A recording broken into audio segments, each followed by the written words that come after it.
Hunter Biden, the president's son, and former President Donald Trump, each found guilty in a court of law. Partisans may cheer, but what is the fair and principled way to analyze both of these stories? Stay tuned for Gracearchy. Our world is lost in unnecessary fear and hurt.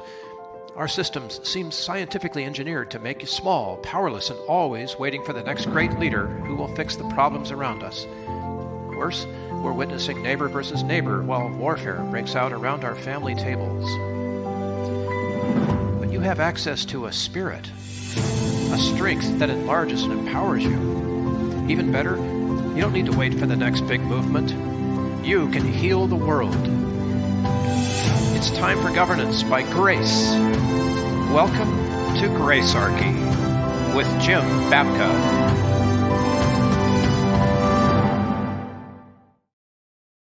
You see it in many podcasts. They tell you smash the subscribe or follow button. That way you don't miss an episode. But this tiny action by you does something mighty. It tells this platform that Gracearchy is a valuable piece of content and encourages that platform, whatever it may be using, to continue to show it to more people. That's right. Your action helps improve how many people get exposed to this program on this platform. If you haven't been persuaded to follow or subscribe, we have an entire philosophy about that. We really do. It's episode 99. So follow and subscribe. Whatever choices on the platform you're using, those are your choices. We respect that. Or you could check out episode 99. That's your choice too. Jim and I are very conscious of your time with us. It will take less time to do the like, subscribe thing than to watch 99. So I'll leave this one up to you. Let's get into today's episode. The innocence of Hunter Biden and Donald Trump. That's a pretty bold thing for anyone to say. But together, Jim and I want to bring some light to it. For me, that means I've got to put aside my partisan preferences, and yeah, I have them, just long enough to allow grace to work on me. Hunter and Don, give us fuel to discover another way that grace works. Let's get into it, Jim. We want to walk this down from stem to stern so people will understand more completely, okay? Yeah. And the place I want to start is I want to go back in history, if we can. Oh, man. We won't go too far. Okay. We won't go too far. You won't even need to get a book. You can probably remember most of it. I know. I hear history and it makes me cringe, but 2016? 2016. I remember. Yeah. Okay. There was a big election. I remember what the Democrats did because it was Hillary, right? Yes. And as soon as it was over, well, I don't want to steal your thunder. You say. Well, they were shocked. The election night was a shock to most of the country. It was a shock to the people that were sitting on the various anchor desks, giving the a performance of who won and who lost that night. They realized, I don't remember the exact time, but I'm going to ballpark it at being about 11:15, 11:30 at night, Eastern time. They started going, oh boy, Donald Trump won. Yep. And they were not expecting it. And it was, I mean, it looked to me, Jim, it looked like fear. I don't watch TV and I don't watch anchors, but I watched the sort of the reruns on this stuff on YouTube. And man, they look scared. Yeah, I was up watching live that night, and I did see. I was bouncing between 2 and 3 channels to see how they were handling the coverage and who would break the story first. Because it was started to, as I saw the board filling up, I was realizing probably a half hour before they announced that what seemed to be coming, and it was a surprise to me too. I don't want to be like I was so prescient. It was a surprise to me too. The polling basically had suggested that Hillary was going to win. And the pollsters have done a lot of adjustments since then to try to compensate for the lesson of that election. But the Democrats said the election was stolen.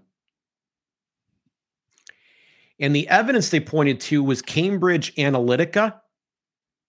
And the methods that they used to do this was to shut down various ways of communicating on Facebook, start a conspiracy theory, a fake conspiracy theory that there was Russian collusion that had been used to influence the election, and then to change how voting is done, both immediately across several states in the country, and then ultimately using the pandemic to kind of deliver the final blow. Let me break down what I just said. Cambridge Analytica was a way that you could really micro-target to audiences through Facebook. That loophole is gone. I read a column in, I believe it was 2019 in Wired magazine that described all the different ways that Facebook and other actors were trying to ensure that that method, which the Trump campaign had very effectively used under the guidance of Brad Parscale, those doors were closed. They weren't going to let that happen again. They were changing the rules. But the Russian collusion thing, I'm not going to spend a lot of time on it. If you still believe in that, there's tooth fairies and there's other things too. That was baloney all along. It ultimately got proven such, and that's not the point of the show.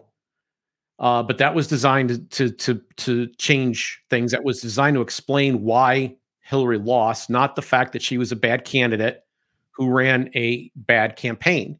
Then they changed the rules. And this is a thing that most people don't know. And this is really super, super important. I've talked about this before. I was aware through a colleague of mine that there were meetings going on the political left. So if your group was doing abortion and my group was doing Black Lives Matter or whatever, it didn't matter. Yeah. It didn't matter what they were. Like all those groups, there were a lot of big name groups you recognize and small ones you wouldn't, who agreed that their second highest priority, right? So you keep your primary priority, I keep my primary priority, we coalesce together. But the thing we care about the most, if we were like to prioritize everything, is changing how balloting is done. Okay.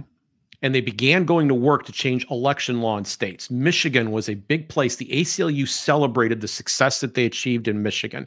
They wanted to make sure that the way the vote was running, that they would not have any issues again. Had to do with IDs and different stuff. We won't get into that. But the final stroke I mentioned was that they used to change voting so that you could vote. It used to be absentee had some rigmarole to it and some requirements. They basically made it so that the majority of people who voted absentee. Like by the time of the last debate, most of the people that were going to vote had already voted. More than half of the ballots had. That would be me. I vote absentee all the time. Okay, so this was unusual. This had never happened before in history. Right, not this widespread accommodation. And all of these things were done. I had people who were like, oh, but Trump's having these big rallies. I knew people in my life that were saying this to me, to my face. And I'm like, you don't know what's going on behind the scenes. I've been trying to tell you, you guys think that going to a rally is getting stuff done. They've changed the rules. Biden wins. So then they just put on the hat that the Democrats had worn 4 years earlier, and they said, the election was stolen. The election was stolen. There's ballots missing. They drove them in a trunk, and there's all kinds of nonsense conspiracy theories that get started. And I said at the time, cry me a river. Cry me a river. Because I'm a libertarian, and you keep us off the ballot in the first place. And your party colludes in it. Both of the major parties collude in keeping the libertarian off the ballot. All the third parties. All the third parties. The libertarians do this the best and the cheapest, and it's still probably, I don't know, $1.5 million, $2 million proposition. Somebody can write and correct me. There's enough people watching that probably know the answer. $1.5 million, $2 million a year proposition for a tiny party that doesn't even have that kind of budget. Like every 4 years, they got to come up with a way to do this. And it's absurd, and it's unfair, and it's unjust. And it's so you get taxed at the finish line. We don't even get to the starting gate. Right, we're not even allowed. What was the cost for signatures? We heard from one of our guests told us it might have been down to $14. I think it was $14. They were saying it could go as high as $14 per signature in the state of New York. Yeah, just a petition for access to ballots. So it's absurd, and this is wrong, and it shouldn't be happening. So anyway, that's the stolen election part. Yeah. So and after that, yeah, I notice that things fall into a certain bit of a pattern here. So by the time a candidate comes along and says, lock her up, he's already engaged in a practice, right? Sometimes even these two reverse because the mimetic rivalry kicks into gear, right? We've talked about this before. In the rivalry, the two sides begin to mirror each other. And this is only evident to the people who are on the outside. Yeah, you can't see it when it's you doing it. Okay, so or maybe you choose not to. So there's all kinds of different steps that lead up to this, but essentially, I mean, it's, you know, Billy Joel's really right. We didn't start the fire. It's been going down forever, right? Yeah. Donald Trump says, lock her up, and he gets the whole crowd chanting it, right? About Hillary in 2016. And now the Democrats, through all these different charges, over 91 different indictments and civil cases that he's lost and whatever, they're going after him legally. What's really interesting to me about this is, as soon as he got elected, he sits down, he's in a room. I don't remember what network it was interviewing him. For some reason, I have Leslie Stahl in my head, but it might not be her. Somebody can also write and correct us on this too. But he gets asked about the pledge to lock her up. He's like, oh, that was just a campaign. That was just a campaign. But it isn't just the campaign anymore, is it? No, it's gone bigger than that. And, you know, we're in this giant rush to the bottom, which mimetic rivalry explains. But mimetic rivalry doesn't give us a way out. And I guess our job here is to sort of examine under the microscope, where are we today on all this? What's happening at the moment is what we call lawfare. Yes, absolute lawfare. So it's the portmanteau, is that, if am I saying that word correctly, where you combine law or legal with warfare. You put them together, you get lawfare. Yep. It's using the court system to settle a political dispute. This is not new, by the way. It's just it's not new. Banana republics do it all the time. Right? Yep. Lock them up. Okay. So this is banana republic territory. Like, when you can't get done what you want done at the ballot box, you resort to other things. This has been happening for a long time on the Supreme Court level in the United States. Well, okay, so the bench and all that, right? Okay, so we go back to court stacking. Yeah, you can go back that far if you want, but our recent history has to do with Bush v. Gore, where the Republicans saw to it that their guy won after the case had already been taken by Al Gore to the Supreme Court of Florida. He says, what George W. Bush's team says, we've got a higher court, and they go there, and they end up winning. And Al Gore's a good guy about this whole thing, but Donald Trump's not a good guy. The Democrats aren't. Like, if you recall, there was a big parade, and there were people who did not attend the inauguration. They were like, cannot respect this guy. This handover of power is disgusting. Right? Yeah. 4 years later, he doesn't go to the inauguration. Like, this is an escalation. This is, again, I keep telling my son, who's 26 years old, this was not what the world was like when I was 26 years old. No way. Today's world is tit for tat, and we're running out of tits. Boy, I hope we don't get docked for that. It's a great line. Thank you. If we get docked, I'll have to go and explain to them how it's a metaphor, people. It's a metaphor. Okay. So can we get into the actual cases here? Yeah. But before you do, let's say something about July 11th, because I want to get that in here at least a couple of times so people know. Jim and I have this grand plan to actually do a show. Well, actually, the truth is more so that Bill was like, you're not going to actually start saying out loud your crazy conspiracy theories about Trump's sentencing, are you? He didn't want me to do it today. He wanted me to stick to the theme of the show, which was much more graceful. And so consequently, we're talking about being live, or more likely, because I'm going to be traveling on that day, more likely doing a quick recording and posting very quickly same day after the sentence comes down. So it's July 11.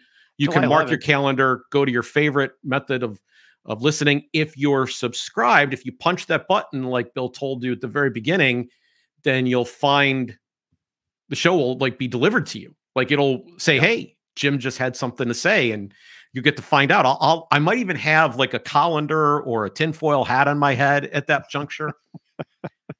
You're going to give Grace a pass.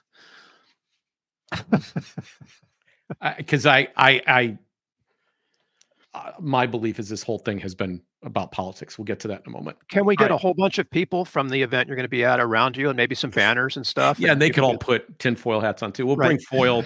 Everybody can wear it. It'll be great. Okay. So you've been very patient with us. So we want to actually define the cases here. We want to talk about Hunter. We want to talk about Don. Just top level stuff. Okay. Top level, because we already have done an entire episode. We'll put it down in the show notes about Donald Trump's legal situation. That case was completely illegitimate. He was charged with not disclosing something. The law only covers whether or not what you do, the money you spend to disclose something, actually the money you take in contributions to disclose something. Yeah.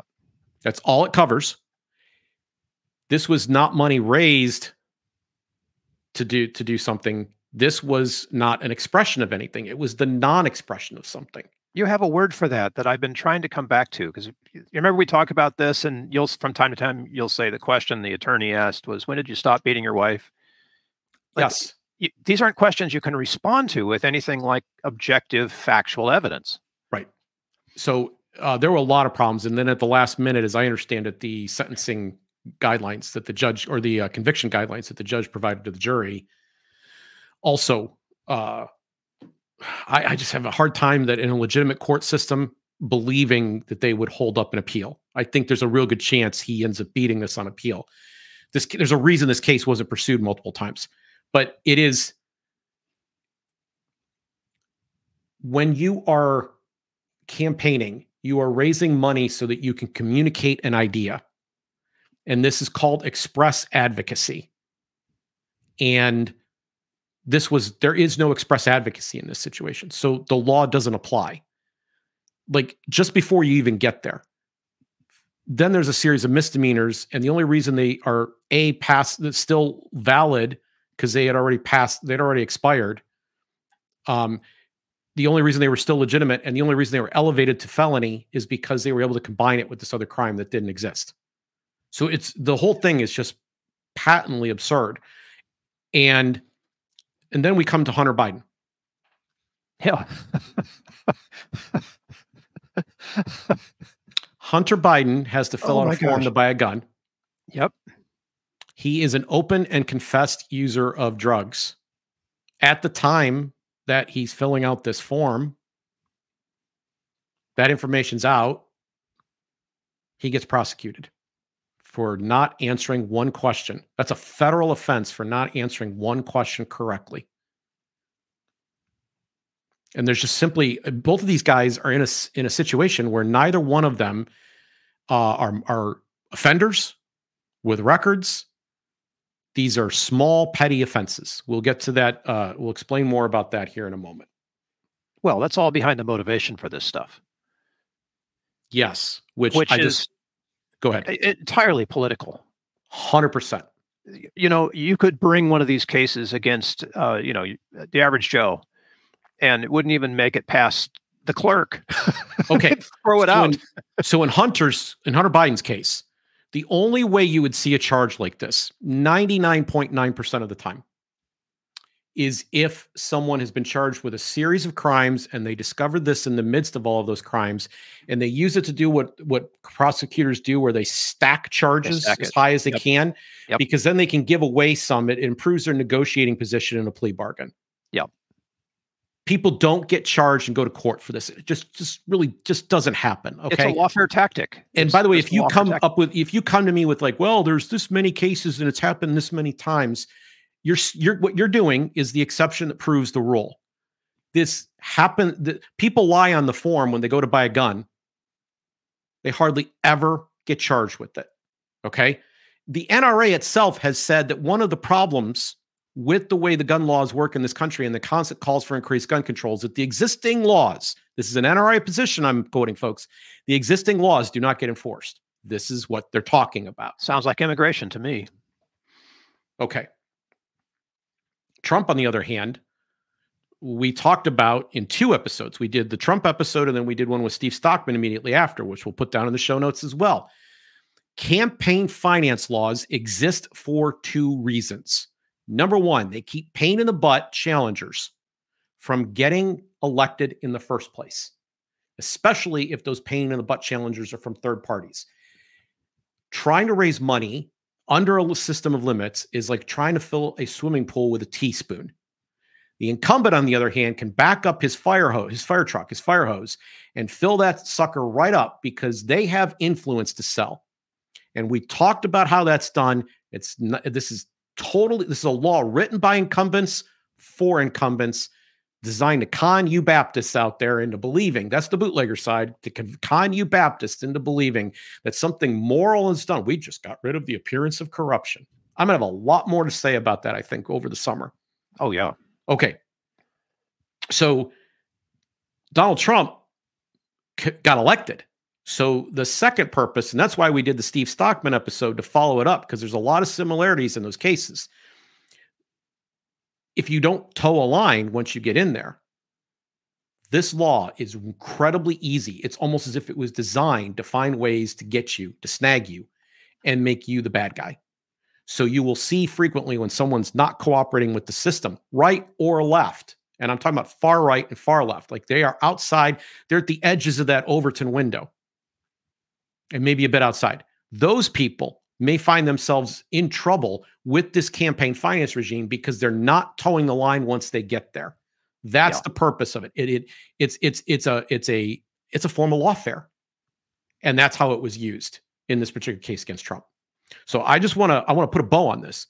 Both guys are in the position that they're in at this hour with the cases that they were just found guilty because the charges were entirely, and hear me good, politically motivated. So go ahead, write all your angry screeds. But what I just did there for you is I showed you, step one, how we can be fair and just, have a consistent principle that we apply, which is the graceful way to handle things.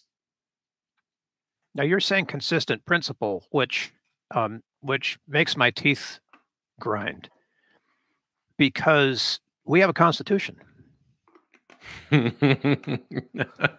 Good. Let's talk about that for a second. And where was the Constitution? Hello, people. Constitution. Okay. So if we want to talk about the Trump case, we live in the First Amendment. If we want to talk about the Biden case, we live in the Second Amendment. And we will revisit the Second Amendment good and hard before we're done. But I want to say to you that in this particular case, I believe the phrase is, Congress shall make no law. I have never understood why that is confusing to people, why that isn't evident on its face what that means. I look at it and I say, Congress shall make no law. Okay. Oh, all right. Like maybe I can make like a little law. No, it says no law. No law. All right. Maybe I can make a kind of law. No, it says no law. Oh no, I'm just going to give it the finger and make my law anyway, which is basically what they do. It says make no law. So there's a freedom of the press right, which is the ability to publish or broadcast your message. It costs money to do that. That's what we're doing. Yep. Okay. Every political campaign is also engaged in that same press activity. They are trying to get a message out to people who are called citizens. Okay. That's what they're trying to do. There is an association right, which is the ability for a group of people to get together to get anything done. And there is a right of conscience, which is your ability to express yourself. So a group of people can get together to buy the means of the press so that they can express themselves. They can also speak about what they're doing. That's your First Amendment for you right there. But as we already pointed out, Donald Trump didn't speak. That is what he's being charged with. He's literally being charged with hiding the fact that there was a piece of information. They called it hush money, but hush money's been used before. That's why we know it's politically motivated. It's been used by other political candidates. It's been used by the aforementioned president of the United States, Bill Clinton. It's used by citizens. It's used all the time. This is a normal legal procedure that goes on. And it can have many motives. This is First Amendment activity. You could choose to express or not to express. The entire edifice of the campaign finance system, every single bit of it is a violation of the First Amendment. It should all be deconstructed and destroyed. And because it's written by incumbents and it can't be otherwise, it's never, ever going to serve you. So it's a violation of the First Amendment. How about Hunter? Yeah. How about Hunter? Second Amendment. He's going to buy a gun. And once again, this is something the Congress isn't supposed to do. They're supposed to allow people to buy guns. If you're not a felon, you can buy a gun. Second Amendment's pretty clear as well. So, this idea that you have to have a form that you have to fill out before you're able to buy a gun, why? We could have a policy debate. We can go into like the weeds here. We're just talking about the Constitution. That power does not belong, and I want to be very clear about this, to the federal government. You could even have a debate as to whether or not it belongs to a state government, but that document said that this is something Congress cannot do. And it's done anyway.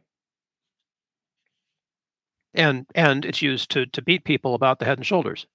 Yes. Until they get a conviction. Can't get him for the laptop, we'll get him for his firearm. We'll come to it. I'm with you, and a constitutional. Now, how about this one? Because this is a very interesting point. It's going to be hard to convince people of that. So let's use the graceful persuasion method, that in each case, there's no crime. Brings us back to the title of our episode, does it not? There we go. Yep. Both men are innocent. My point here now is that no crime was committed. And this is so difficult for people to get their head around because we're used to crimes being something that the government gets to define. Okay, leave aside the fact that the government isn't actually a person. It's not the one that's doing the defining. It's people that do that. Yeah. Leave aside that we had this process, this very ceremonial process where we had the pretense of an election, where we had the pretense of choice, where we had people go and participate and they elected somebody. And those people who, of course, were under the influence of lobbyists, subsequently it delivered some kind of law. They didn't fully articulate the whole thing, so they handed it off to a group of bureaucrats who then filled in all the blanks.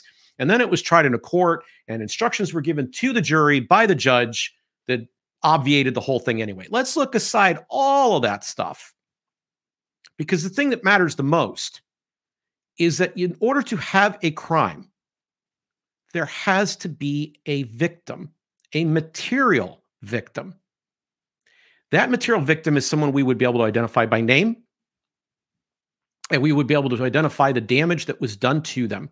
Yes. And they are owed something. They are owed restitution. So we have an identifiable victim by name. We have the ability to give them material, to see materially how they were damaged. And then 3, to give them restitution. That's how you know a crime has been committed. A crime, by definition, has a victim. That's the natural law sense. So there's no debate about whether murder is wrong because we know who the victim is. But failure to handle your paperwork correctly. Let me say that again, because both of these men are under a very similar charge. They didn't do the paperwork correctly. And the failure to do that has no actual identifiable victim who has material damage that we could measure and that we could thereby deliver restitution. So no crime was committed in these situations. So here in review, we have a series of politically motivated charges based on unconstitutional laws that have no victim. They're not crimes. Yeah.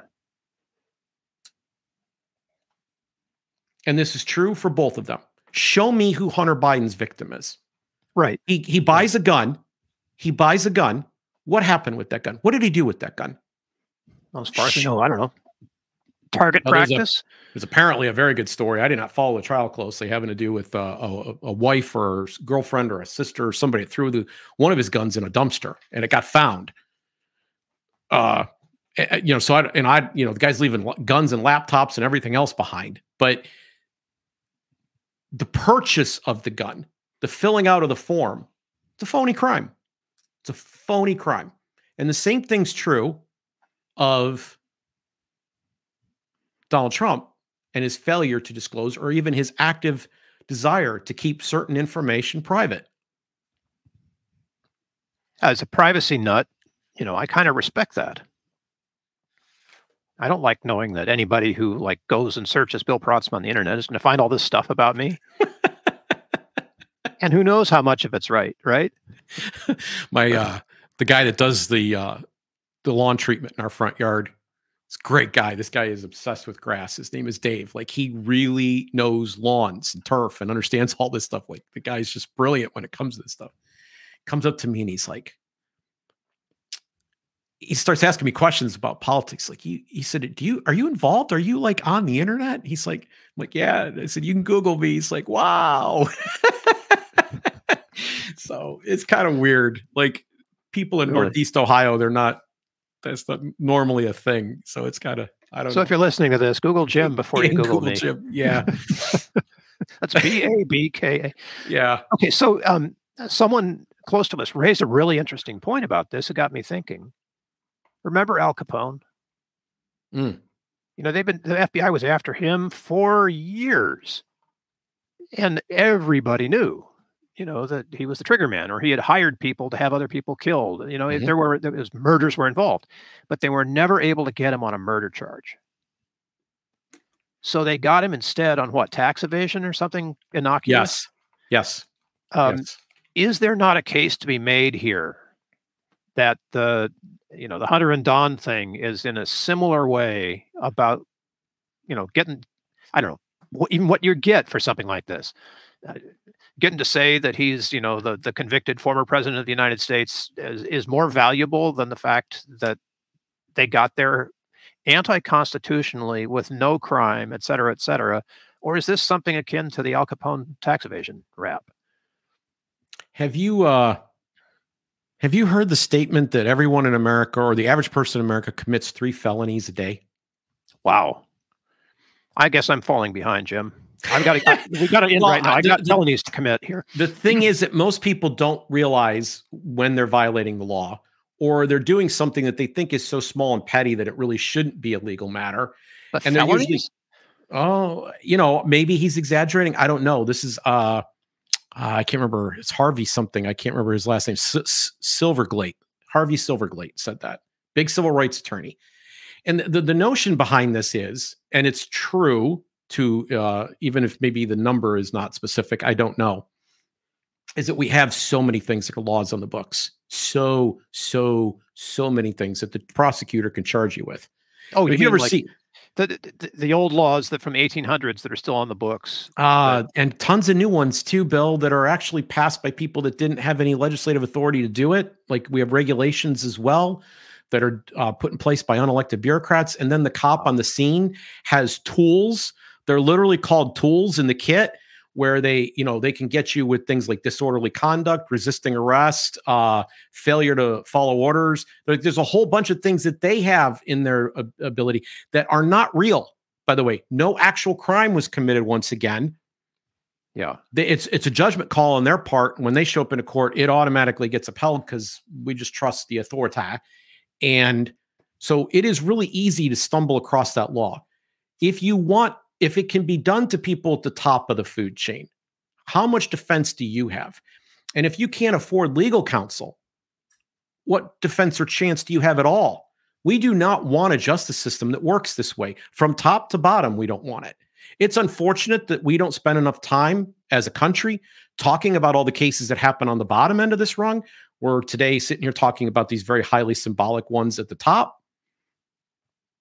So would you call these little felonies, would you call these petty offenses? You're saying they're felonies. They're being accused of federal crimes. And in Donald Trump's case, it was a felony. Yes. Okay.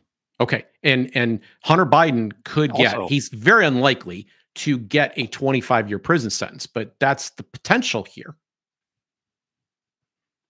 And I'm sorry, like, the country is not better off with him in prison from a gun perspective. I don't think he's got any plans to shoot anyone.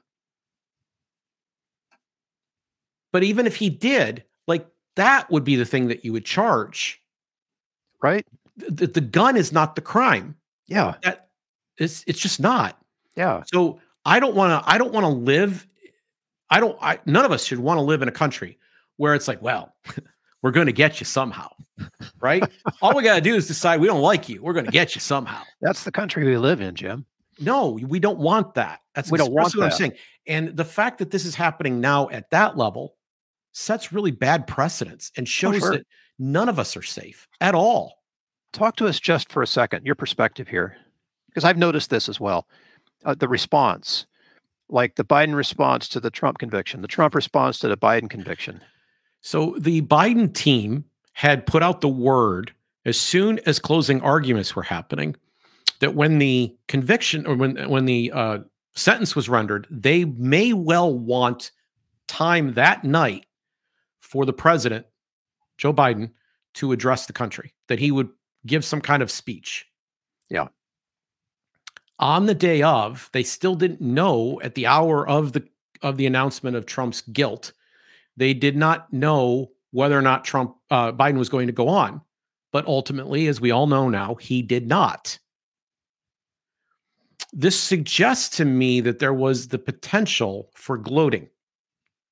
There certainly was a high degree of celebration at that moment. Well, the president didn't take part. Like, publicly chose not to take part. He did not take part, but there was this kind of this widespread ethos, and there was, I do think they were thinking about doing it. I do think they were testing the waters to find out whether or not he would be welcome to kind of dance on Donald Trump's grave. It's certainly a big talking point to say, oh, I'm running against a felon, right? Now here, I find really interesting, Donald Trump is known as the counterpuncher. He is always attack. He's never pulled a punch. Attack. Okay. Yep. They did when Hunter Biden's decision came down. Now, I have a hard time believing, whereas I suspect that Joe Biden was prepared and ready to go after Trump and didn't, Donald Trump's campaign is holding back, but I have a hard time believing the candidate himself will be able to restrain himself. Like, he's going to say something sooner or later. But as of now, as of the hour that we're recording this, the official response to the Hunter Biden conviction by the Trump campaign, circulated by the campaign officially on their letterhead and tweeted out by Donald Jr., is so, like, they're almost sympathetic to the guy. Now, they go on to say that he has been charged with much bigger, or there have been charges floating around of much bigger things, real corruption that has occurred. But those things are not what he's charged with. And they think this is all petty and kind of ridiculous. And that's what their statement says. There may be something. Is the Trump campaign doing that so they can also claim that their thing was petty and ridiculous? Maybe. Which, by the way, would be one of the first factual things that they've said about it in a while. Maybe. I don't know. But it stunned me. In the past. It stunned me that they didn't punch. Right? It just stuns me that they didn't punch. They didn't jump all over this. Well, I know you're going to suggest that that's gracious, but I don't know if I agree with you, Jim. It could be strategy. Listen, I love it when means and ends come together. I like it when it turns out that doing good actually results in good. Okay, if the right result happened, right, and it was the more harmonious response, then great. If it turned out that it served his strategic interest to do so, fantastic. I'll take it. I think that the contest that we have in front of us right now has reached a level of ugliness that is off the top. And it's so bad that it has infected our social relationships on the ground. Yep. We have a harder time getting along with each other.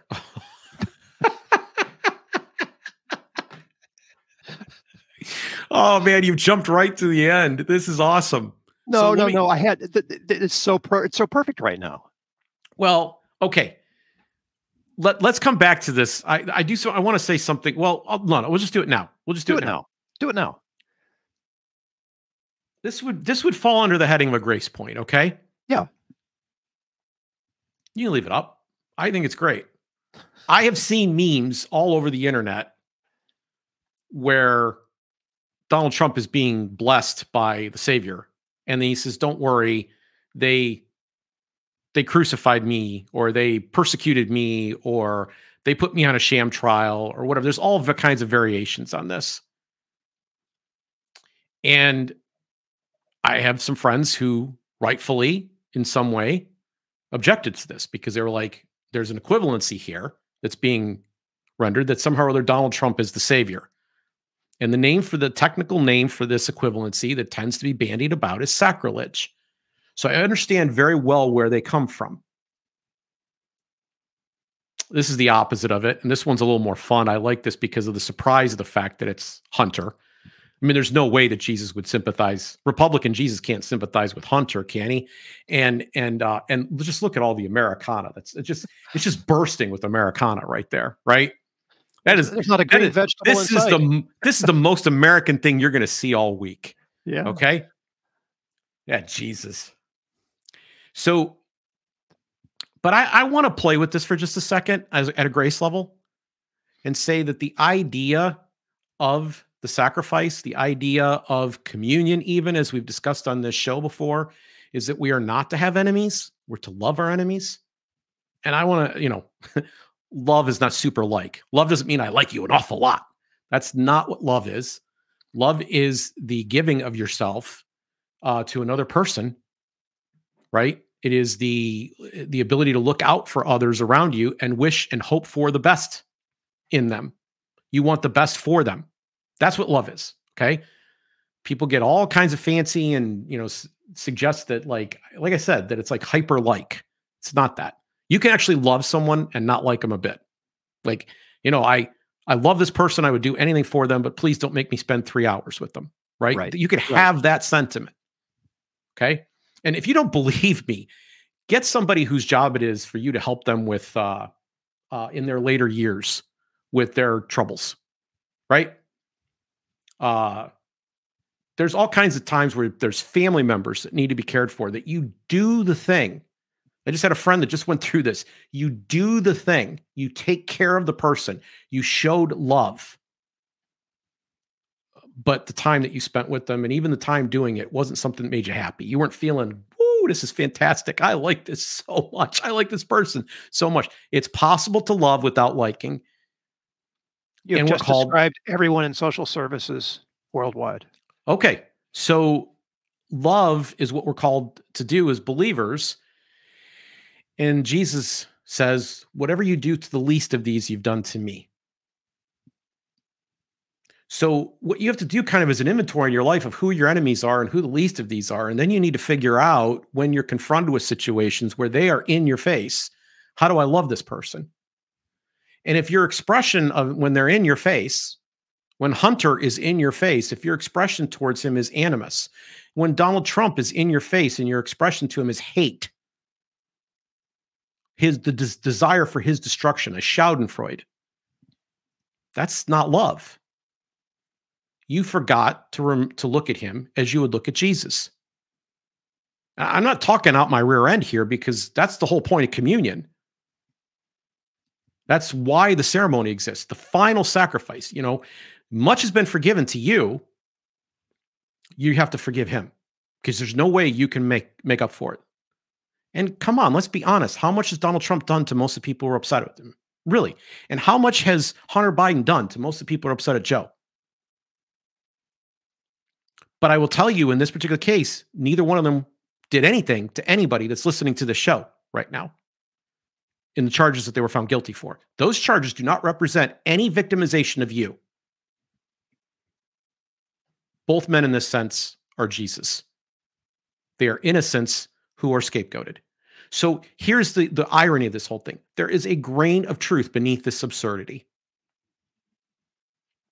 And it's really hard, especially for believers, to swallow, which is why they label it sacrilege. Can we talk about that for a second? Because believers happen at all different levels of faith, right? From the mystics at the top down to the legalists at the bottom. I don't see the mystics having a problem with any of this, but I see the legalists with their panties in a twist. For all these distinctions that you're making, Bill, most of the legalists that I have met claim that their authority is a book, or their authority as a church hierarchy.